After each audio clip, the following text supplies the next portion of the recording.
አሰላሙ አለይኩም ወራህመቱላሂ ወበረካቱ። ውድና የተከበራችሁ የዜድ ቲዩብ ተከታታዮች እንዴት ናችሁ? ደህና ናችሁ? ሰላም ናችሁ?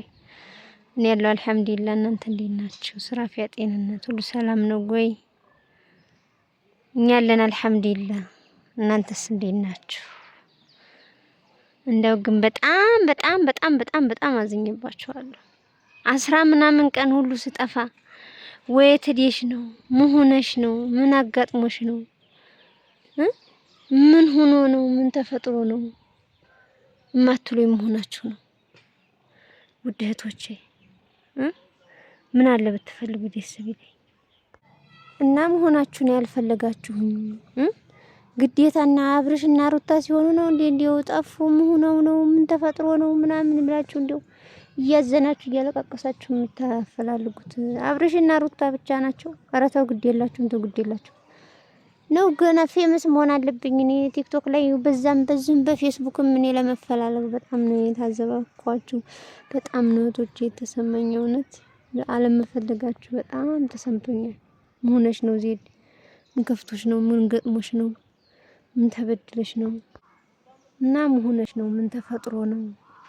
ዜድ ይዋዬ እህቴዋ በርቺ ጠንክሪ እንዲያላላችሁ 14 ቀን ነው 13 ቀን ለምስል በዛው ልምብላችሁ ቅረት በሰላም ነው። እኔ ለእናንተ ማልሆነ የለኝ። አህያ እንኳን ለማሳየት ይሁን ብዙ መማረክ ሰው ነኝ። አህያ እንኳን ለማሳየት ይናፍቃችሁኛል። ጤቁን ራሱ እና የምሬን ነው የምላችሁ። ተጠፋፍተናል።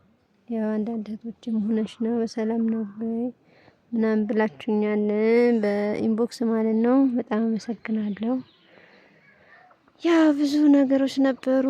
በዛ ምክንያት ለመጥፋት ተገድጃለሁ። ይሄ ነው ብሎ ለማብራራት ጊዜም ሰዓትም አይፈጅም። ብቻ አልሐምዱሊላህ እነዛም ጊዜዎች አለፉና አሁን መተናል እላችኋለሁ። ካሜራዬ ደግሞ ብላክ ሆነ በራሱ ጊዜ ማለት ነው። የ77 ዓመተ ምህረት ካሜራ መሰለ እና እንዴት ናችሁ? ደህና ናችሁ? ኢንሻአላህ ከዚህ በኋላ አልጠፋም። ኦርደር ማድረግ የምትፈልጉ ምዘዙ፣ የምትጠይቁትም ነገር ካለ ጠይቁ። ኢንሻአላህ እሰራለሁኝ። ከዚህ በኋላ አጠፋለሁ ብዬ አላስብም ውድ እህቶቼ ማለት ነው። እና እንዴት ናችሁ? ደህና ናችሁ? የስራ እንዴት ነው? ረመዳን እንዴት አለፈ? ኢድ እንዴት አለፈ? ሁሉ ነገር ሰላም ነው ወይ? ማን ነው ወይ እላችኋለሁ። ከኔ ጋር አልሐምዱሊላህ እዚህ ደርሰናል። እና እንጠፋፋን፣ በርቱ፣ ጠንክሩ፣ ስሩ፣ ቶሎ ተቀየሩ እና አንጠፋም። ባለመጠየቃችሁ ግን ቅር ብሎኛል። እንዴ ሆናችሁ ነው? እና ሴቶችን ደግሞ ከአረብ የገቡ ሴቶችም ማለት ነው አበረታቱ፣ አጠንክሩ፣ አይዟችሁ፣ በርቱ፣ ጠንክሩ በሉ። የሆነ የማይጥም አይዲያ ራሱ መተው እንደዚህ ቢያወሩ ምናምን ትጃጃያለሽ፣ ምን ለየት ያለ ነገር የለሽም ወይ ምናምን አትበሉ። ሴትን ሰፖርት አድርጉ። በተለይ ከአረብ የተመለሰችን ሴት ማለት ነው በቃ ሰፖርት አድርጉ፣ እርዷቸው፣ እውላቸው። ወላሂ አልዓዚም በተለይ ልጅ ወለዱ ምናምን አሉ በቀስታም አሉ በሀይቅም በምን ብዙ አሉ። ግን ኮሜንት ምናምን ሳይሆን ሁሌ ተመሳሳይ አይዲያ ወደ አይደለም ያንን ነገር ሴትዮቱ ልታወራ የምትችለው ማለት ነው። የሆነ ተቸግራ ቢሆነውና ተረዷት፣ ይውላ ሼር አድርጉላት። በቃ ሴትን እርዱ። የምር ከአረብ የተመለሰች ሴት ማለት እርዱ። የሚረዳት ማለት ነው በሐሳብም በገንዘብ ብቻ አይደለም፣ በሐሳብም በንግግርም አረብ ሀገርን ያየ ነው እንጂ አረብ ሀገርን ያላየ የአረብ ሀገርን ሴት ማንንም አይረዳትም። ብሶቷንም፣ ችግሯንም፣ ጭንቀቷንም፣ ንግግሯንም የሚረዳት ያው አረብ ሀገር ያየ ሰው ነው። እና ብዙ ጊዜ መተው ሚዲያ ላይ ሲያወሩ ምንድነው ተመሳሳይ ነገር አንቺ እንደዚህ አትበሉ የኔ ውድ እህቶች አማና። ምክንያቱም ያ ነገር እናንተ ላይ ደርሶ ማየት የለባችሁም ግዴታ ማለት ነው። እና ከባድ ነው፣ ኑሮም ከባድ ነው፣ አንዳንዴ ትዳሩም ከባድ ነው። ትዕግስትም ሶብርም ይጠይቃል ኢትዮጵያ ውስጥ ለመኖር ማለት ነው። ብር ራሱ ቢኖራችሁ ትዕግስት ይጠይቃል። ሁሉን ነገር ተቀብሎ አምኖ ለመኖር ማለት ነው ትንሽ ይከብዳል። ምክንያቱም 10 አመት ኖረ እንደሆነ አረብ ሀገር 10 አመት ሙሉ በቃ ጽድት ያለ ቤት ጽድት ያለ መሬት ነው ያየነው። እዚህ ስንመጣ አቧራ ሊኖር ይችላል። በቃ ብዙ ነገር አስፋልት ላይ ሊኖር ይችላል።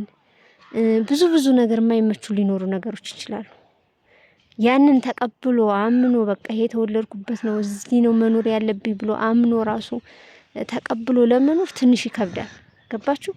ያንን አክሴፕት አድርጋችሁ ነው መምጣት ያለባችሁ አምናችሁበት ማለት ነው። እና በርቱ፣ ጠንክሩ። ያው ከዚህ በኋላ ኢንሻአላህ ቪዲዮዎችን እየሰራሁ እለቃለሁኝ። እናንተ ማበረታቱን። ቻናሌ በጣም ሞቷል፣ ቀዝቅዟል ማለት ይቻላል። በረዶ ሆኗል። እስቲ በቃ አያይዙት። 3 ጉልቻ አርጋችሁ እንጨት ርብርብርብ አርጋችሁ መጣርጣዱበት። እስቲ ሞቅ ሞቅ አርጉት ቻናሌን። በእውነት በጣም ወረደ እና ይሄን ይመስላል። እኔ ወደቶ ዛሬ ሮብ ነው። እኔም ገባሃል ሄዲያት ዘንቢሌ እቺን ትመስላለች። ገባሃል ሄር ነው እላችኋለሁ። እኔ ዝም ብዬ ፊቴን እያየሁ ከምቀርጽላችሁ ምንም ቢሆን እስቲ እቺ ላሳያችሁ ብዬ ነው። ዛፊቱ ምንቱ ነው ይው ብዬ ነው። የኔ ወደቶች በሌላ ቪዲዮ እስከምንገናኝ ሰላም አለይኩም ወራህመቱላሂ ወበረካቱ።